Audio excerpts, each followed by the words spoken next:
Sur l'initiative de Sa Majesté Momo Keboussèche Évariste, le Faux de Bangang a mobilisé les dignitaires, les notabilités Nguembor, à savoir Bangang, Bamouron, Bacham, Balesing, Balachi et Bantan, en provenance de la plaine Tikar. C'est ici à Bangang que les Nguembor se sont retrouvés. Ils sont partis du pays Tikar. Bon, ils se sont installés dans le pays Bamoun. Et en fait, ils fuyaient la conquête musulmane. Ils ne voulaient pas se laisser conquérir par les musulmans. C'est dans notre mouvement migratoire, c'est ainsi que nous nous sommes finalement arrêtés.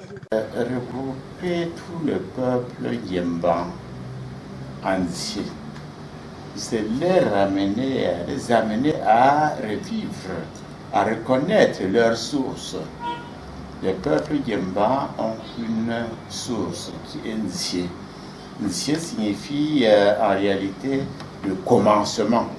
Tout se passe comme si tout a commencé à Nsié, même comme ils sont venus de très loin et en traversant le pont Tumola pour s'installer à Nsié. Et aujourd'hui, tous doivent venir se ressourcer à Nsié. Donc, et beaucoup ne le savaient, mais ne le vivaient pas.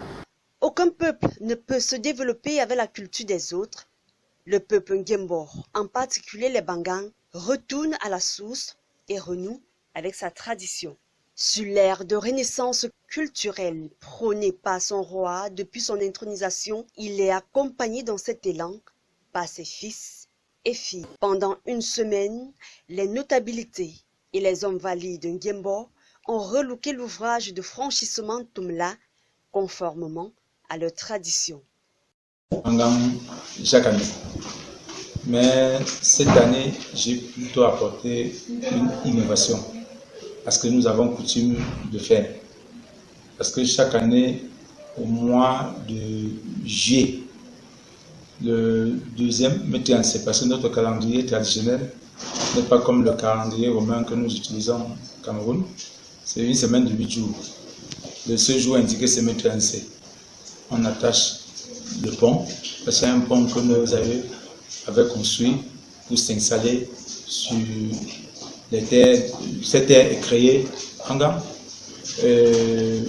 Après, Bangang a donné naissance à un peuple qui s'appelle le peuple Ndiemba, constitué des Bacham, Baleseng, Bamouron, Balachi et de la chefferie de 3 degrés de Bantan. Après la traversée de ce pont historique, il se ressource de bénédiction à ce lieu sacré entier avant de prendre la direction de la place de l'ancien chefferie Bangang au village Bantier, d'où ne peut accéder le roi. Il doit recevoir la caravane à mi-chemin.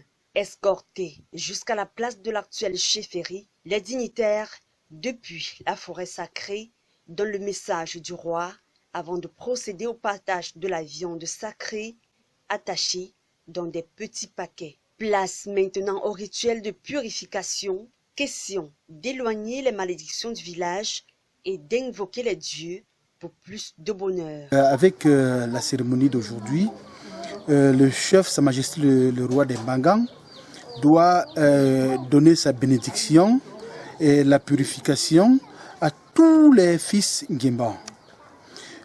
Chacun dans son domaine, n'importe comment, trouvera un changement à la sortie d'ici.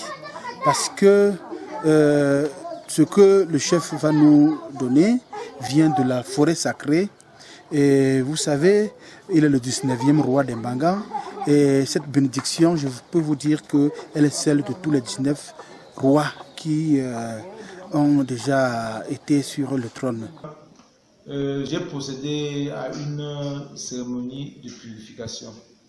Purification, c'est, on entend chasser, c'est-à-dire combattre tout ce qui est mauvais pour instaurer tout ce qui est bien. Parce que vous savez, Dieu crée son être humain bien, mais il y a souvent des êtres, des méchants, des gens qui sont mal intentionnés, qui perturbent leur vie. Si j'ai une élite qui se porte bien, ou bien un étudiant